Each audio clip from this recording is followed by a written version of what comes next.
ನಮಸ್ಕಾರ, ಎಲ್ರಿಗೂ ನಮಸ್ಕಾರ. ಮುಳಬಾಗಿಲು ತಾಲೂಕು ನೆಂಗ್ಲಿ ಗ್ರಾಮ ಪಂಚಾಯತ್ ಸೇರಿರುವ ಕರ್ಸಮಂಗಲದಿಂದ ಪಾದಯಾತ್ರೆಗೆ ತಿರುಪತಿಗೆ ಪಾದಯಾತ್ರೆಗೆ ಹಮ್ಮಿಕೊಂಡಿರ್ತಾರೆ. ದೇವರು ಅವರಿಗೆ ಒಳ್ಳೆ ಐಶ್ವರ್ಯ, ಆರೋಗ್ಯ ಮತ್ತು ಶಿಕ್ಷಣ ನೀಡುವಂತ ತಮ್ಮಲ್ಲಿ ಪ್ರಾರ್ಥಿಸ್ತೀನಿ. ಮತ್ತು ಅದೇ ರೀತಿ ನಮ್ಮಣ್ಣ NRS ಸತ್ಯಣ್ಣವರು ಬರಬೇಕಾಯಿತು, ಬೇರೆ ಕಾರಣಾಂತರದಿಂದ ಬೇರೆ ಕಡೆ ಹೋಗಿದ್ದಾರೆ. ಅದಕ್ಕೆ ನಮ್ಮ ಮಧು ಮತ್ತು ಕಿಶೋರ್ ಅವರು ಮತ್ತು ನಮ್ಮ ಗ್ರಾಮ ಪಂಚಾಯತ್ ಸದಸ್ಯರು ಮಂಜಣ್ಣವರು ಮತ್ತು ವೆಂಕಟೇಶಣ್ಣವರು ಎಲ್ಲರೂ ಬಂದು ದೇವರಿಗೆ ಕೃಪೆ ಆಗಬೇಕಂತ ಕೋರ್ತೀನಿ. ಮತ್ತು ಇದರಲ್ಲಿ ಎರಡನೇ ಮಾತಂದರೆ ರಾಜಕೀಯವಾಗಿ ಯಾರೂ ಬಂದಿಲ್ಲ. ರಾಜಕೀಯ ಬಂದರೆ ಮುಂದಿನ ಆಶೀರ್ವಾದ ನಿಮ್ದಿರಲಿ. ಇವತ್ತು ನಾನು ಹೇಳಿದ್ದೇನೆಂದರೆ ದೇವರು ಆಶೀರ್ವಾದ ಪಡೆದು ಆರಾಮಾಗಿ ಹೋಗಿ ಬರಬೇಕಂತ ತಮ್ಮಲ್ಲಿ ವಿನಂತಿ. ನಮಸ್ಕಾರ.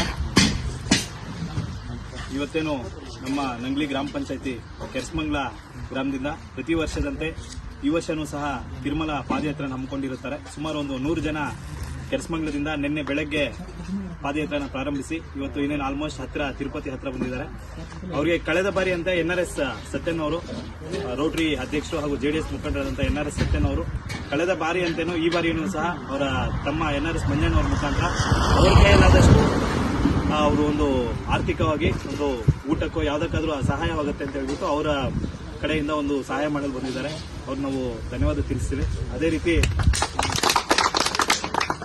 ಮುಂದಿನ ದಿನಗಳಲ್ಲೂ ಸಹ ಅವ್ರ ಜೊತೆ ನಾವೆಲ್ಲ ನಿಲ್ಬೇಕು, ಅವ್ರ ಜೊತೆ ನಿಲ್ಲೋಣ ಅಂತ ಹೇಳ್ಬಿಟ್ಟು ಅವ್ರಿಗೂ ದೇವರು ಒಳ್ಳೇದು ಮಾಡಲಿ ಅಂತ ಹೇಳ್ಬಿಟ್ಟು ಪ್ರಾರ್ಥನೆ ಮಾಡುತ್ತಾ ನಾನು 2 ಮಾತುಗಳು ಮುಗಿಸ್ತಾ ಇದ್ದೀನಿ. ಧನ್ಯವಾದಗಳು.